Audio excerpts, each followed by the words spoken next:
David Schwartz just said that big banks and financial companies are coming to the XRP ledger, but maybe not for the reason you thought.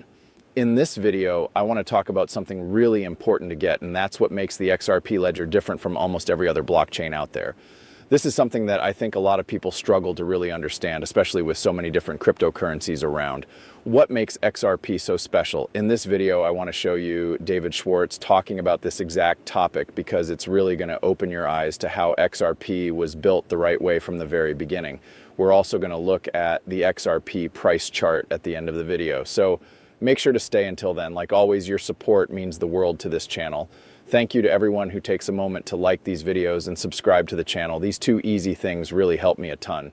Also, if you ever need a good place to buy some XRP, check out my favorite exchange, Uphold, in the description below this video. That said, let's dive right in, and I hope you guys like the content. So, like I mentioned in the intro, we're going to play a clip of David Schwartz that's pretty new and not many people have seen, where he explains how the XRP ledger stands out from almost every other blockchain. Now, David Schwartz has one of the patents from the early 1990s on blockchain tech and distributed ledger systems. He's also one of the original creators of the XRP ledger and a super important early figure in making Bitcoin. So this guy knows blockchain better than almost anyone else, and I know many of you already know this, but the reason I bring it up before playing the clip is because it's always good for us to pause and listen to the real experts talk about this stuff. Yes, as a fan, I love coming up with my own ideas about how the XRP ledger will fit into regular finance, but it's super important for me to step back and think, okay, hold on, what does David Schwartz see in how this whole industry has changed since the early days? Now, I recently found this interview, and I think it's really interesting because it explains how he believes the industry is growing and how he sees the XRP ledger standing apart from every other blockchain. So many people ask me, hey, what do you think about this blockchain? This one is meant for this, that one is meant for that. And it's always key to understand how big financial companies and major players view the industry. Because it's one thing for me to build a new blockchain and say, hey, this is what it does, this is what you should use it for. But it's totally different to actually get a big bank to use that blockchain for the reasons you think they should. I've talked a lot on the channel about how Ripple has always had a big edge here because Ripple didn't go to these banks and say, hey, you must use the XRP ledger right away. No, what Ripple did was say, hey, let us create some really solid centralized software to fix some of your payment issues. And then when you're ready, why not try this new thing we have? It's called XRP. And this lets you settle value instantly, take those simple messaging payments you're already doing, and level them up with not only the messaging part, but the actual settlement part too. This turns a regular old payment into a real movement of value and final settlement. Now, Ripple has been working with these banks since the very start because they didn't push them to adopt stuff they weren't ready for yet. Ripple said, let us learn your problems. Let us figure out what you need. Let us build the best product we can to solve your biggest issues. These are things that not many people have really paid attention to. They think, okay, if we just make a great blockchain, everyone will come use it. Well, David Schwartz is going to clear up some really big wrong ideas that I think a lot of the industry has messed up. Listen closely to this, and then we're going to go over everything he says because he drops a lot of important points that I think many people have missed. How much of this volume do you think that they can bring on in the next 5 years? There's a huge multi-trillion-dollar market in hedging commodity price risks. There's a massive market where people need to get paid for goods before or after delivering them, and they want to protect themselves from price changes. I think the bigger market for that is foreign currency, but why, let's say it's organization, but yeah, why someone actually compared to other competitors. So you have, I think the XRP ledger's advantages are going to be the faster transactions. I think the more predictable transaction fees, the lack of smart contracts, which means you don't have all the security risks of smart contracts, and hopefully there'll be a lot of liquidity to let people switch between which assets they use for that. But I think for many of those uses where most of the action happens off the ledger, it almost doesn't matter that much which ledger it's on. So it's going to be interesting to see what the real competition factors are. Okay, like a land registry is a good example. A land registry really isn't going to connect much with other stuff on the ledger, at least at first. So it almost doesn't matter which ledger it's on from the registry's view. And so I don't know what the drivers will be. I'm hoping that low-cost, predictable transactions and not having to build and manage and maintain smart contracts, better wallet support.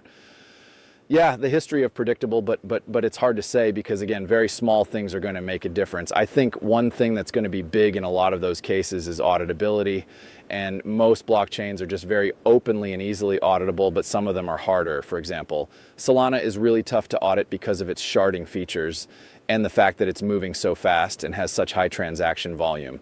I think those things will actually be downsides in this area because they do make it harder to audit what's happening. Privacy features will actually make it harder to audit and understand what's going on. So those things might be factors, but it's hard to say. You know, it's going to be kind of random. There's not going to be any clear reason to pick one ledger over another unless the connection with other liquidity sources for sure. So last question, how much of this volume do you think that the XRP ledger can bring on in the next 5 years? Well, I think you're going to see many, many hundreds of billions of dollars of tokenized real world assets pretty soon. I think it's for a simple reason, but I'll take any reason. The reason is auditability. You know, in most cases, the big problem with auditing right now is if I give you a bunch of records and tell you to check them, you can check them and say, hey, these records are fine. David's doing everything right. The problem is, how do you know that I don't owe someone money or have something hidden that I didn't show you in the records you checked? There's no way to prove nothing is missing in the regular world. And so the way companies handle that is they hire a third-party transaction processor. So if I'm the company, I pay him to handle all my transactions for me. If you're the auditor, you don't come to me, you go to him, right? And the idea is he and I would have to team up to hide things from you, and he wouldn't do that because he's super trusted and well-known and reliable. But there are a lot of issues with this. One is if he loses trust, I'm in trouble. The other is I'm paying him tons of money and profit margins in this business are super thin. I mean, it's so competitive that a few basis points make a huge difference. And me having to route everything through him is a big cost. If he messes up, I can't serve my customers. He's going to charge a lot because his reputation is on the line. And that problem just goes away completely. You put it on a blockchain. Proof that nothing is missing is easy on most blockchains and on the XRP ledger. It's easy to prove that my total exposure is this amount. And you can do that all the time, right? If an auditor asks a question, if you ask him, I'm going to get charged for everything he had to do to answer, and you can't audit all the time because he's going to get annoyed, right? But you can audit blockchains all the time. You don't need to use a third party to handle your transactions and build trust with auditors. That's going to be the main one, believe it or not. I know that's simple, but that just to these companies that makes a huge, it's amazing for them. And, so do you think the process will get so I thought there was two really interesting things in there. One of them obviously being David Schwartz really pointing out smart contracts now. Smart contracts have kind of been something that every single blockchain has rushed into, and it might turn out to be a big mistake. David Schwartz explains clearly that smart contracts can be a massive problem for any bank wanting to use this tech. And that's because they don't want to keep fixing a smart contract that could suddenly destroy everything they're doing. Smart contracts are very open to hacks and to breaking. Imagine starting a company, having all this money, having investments from clients, and having a smart contract hack wipe it all out. The XRP ledger does things very differently. It builds all the main features right into layer 1, makes sure that any feature on the XRP ledger is as safe as the core system itself. This is a really strong point.